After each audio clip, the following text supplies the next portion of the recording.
যেতে পারে আইনি পরিভাষায়, কারণ আমি লয়ার না হলেও ল মেকার। দীর্ঘদিন অ্যাসেম্বলি এবং পার্লামেন্টে আমি আছি বা ছিলাম।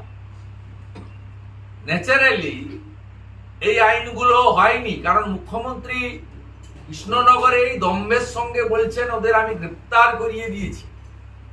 আপনি গ্রেপ্তার করানোর কি? আপনি পুলিশ মন্ত্রী, কিন্তু আপনি গ্রেপ্তার করতে পারেন না। গ্রেপ্তার করতে হয় ইনভেস্টিগেটিং অফিসারকে, আইও।